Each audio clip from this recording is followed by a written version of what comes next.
జనాలని ఎంత ఎర్రి పుష్పాలని చేస్తారంటే 3 లైన్స్ ఉన్నాయి. ఒకటి ఫ్రీ దర్శనం, ఇంకొకటి 50 రూపీస్, ఇంకొక లైన్ లోపల ఫాస్ట్గా దర్శనం అవుతుందేమో అని 50 రూపీస్ 2 టికెట్స్ తీసుకొని అయితే దర్శనానికి బయలుదేరాము. మేము క్యూ కట్టాము.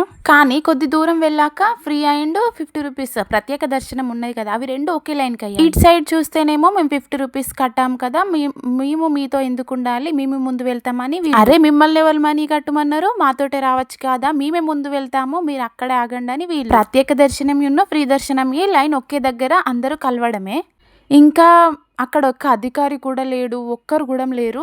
ఇంకా వీళ్ళు కొట్టుక సచ్చుడు. మేము మనీ కట్టాము కాబట్టి మేము ముందు వెళ్తామని, మిమ్మల్ని ఎవరు మనీ కట్టమన్నారు, మేమే ముందు వెళ్తామని ఫ్రీ దర్శనం వాళ్ళు. ఇంకా మామూలుగా తిట్టుకోవడం కాదు, పోటీని అసలు ఒకరికొకరు నెట్టుకుంటారు. అందులో చిన్న పిల్లలు అయితే ఇద్దరు ఎంత ఘోరంగా ఏడ్చారు. ఇప్పుడు అసలైన ఒక ట్విస్ట్ ఉంటది, మామూలుగా ఉండదు. ఓ పక్క 50 రూపీస్ వాళ్ళు ప్రత్యేక దర్శనం వాళ్ళు, ఇంకొక పక్క ఫ్రీ దర్శనం వాళ్ళు కొట్టుక సస్తారు కదా. ఇప్పుడు దేవాలయం లోపల నుండే ఇంకో క్యూ లైన్ ఉంది, అది స్పెషల్ దర్శనం అంట. అది ఎవరు అంటే ఇప్పుడు దేవాలయాలలో ఉంటారు కదా వర్కర్స్, అధికారులకు తెలిసిన వాళ్ళు, అక్కడ పోలీస్ స్టేషన్ కి దగ్గర ఉండే వాళ్ళు, తెలిసిన వాళ్ళు అలా ఫ్రీగానే, డబ్బులేం లేదు, ఫ్రీగానే లోపలికి అయితే డైరెక్ట్ గా వెళ్ళవచ్చు. బయట నుంచి 2 క్యూ లైన్లు కొట్టుకసస్తుంటే లోపలికి మాత్రం తెలిసిన వాళ్ళు అనుకుంటే మొత్తం అందరినీ లోపలికి పంపించారు. డైరెక్ట్ గా తెలిసిన వాళ్ళని లోపలికి పంపించడం ద్వారా అక్కడ వాళ్ళకి దర్శనం అవుతుంది చెప్పండి. కాకపోతే బయటనే ప్రత్యేక దర్శనం వాళ్ళు, ఫ్రీ దర్శనం వాళ్ళు కొట్టుగా చచ్చిరు. అలా ఎలా డైరెక్ట్ గా వచ్చిన వాళ్ళని వచ్చినట్టే క్యూలో నిలబడకుండా దర్శనం చేపిస్తున్నారని అడిగినందుకు మా ఆయనను నన్ను, మీకెందుకు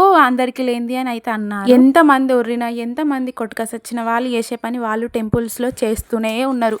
ఇది మేము వెళ్ళినప్పటి రోజుదైతే ముచ్చట. తర్వాత ఎలా అయిందో నాకు తెలియదు, బట్ నేను వెళ్ళినప్పుడు అయితే అసలు మామూలుగా లేదు. లైన్స్ వేరువేరుగా ఉన్నప్పటిదాకా వేరువేరుగా మంచిగానే ఉన్నారు. ఇంకా అవి రెండు కలిసి ఒక్క దగ్గర అయ్యేసరికి మస్తు ఘోరంగా అయింది. ఐ హోప్ నెక్స్ట్ ఇయర్ అయినా ఇలా ఉండకూడదు అని కోరుకుంటున్నాను. ఇంకా ఉస్నాబాద్ ఎల్లమ్మ చెరువు దగ్గరికి అయితే వెళ్ళి కన్స్ట్రక్షన్స్ అన్ని జరుగుతున్నాయి చూసొచ్చాం. ఇంకా అక్కడ నుండి డైరెక్ట్ గా ఫ్రిడ్జ్ కొనడానికి అయితే వెళ్ళాము. డబల్ డోర్ ఫ్రిడ్జ్ తీసుకుందాం అనుకున్నాము, కానీ డబ్బులు లేని ఎందుకు ఎత్తులకోవడని సింగిల్ డోర్ ఫ్రిడ్జ్ అయితే తీసుకున్నాము. 20,000 అయితే పడింది. కొద్దిగా డౌన్ పేమెంట్ కట్టి ఈఎంఐలో తీసుకుందాం అనుకున్నాము, కానీ ఎందుకులే మా ఇద్దరమే కదా ఉన్నది, అందుకనే టోటల్ మనీ 20,000 కట్టి అయితే సింగిల్ డోర్ తీసుకున్నాము. మా ఆయనకి ఈ సౌండ్ బార్ అయితే చాలా నచ్చింది, కానీ మనీ లేవు. ఫ్రిడ్జ్ తీసుకున్నాం కాబట్టి మండి అయితే తినిపించాడు. ఈ వీడియోకి ఇంకా ఇంతే. Thank you for watching.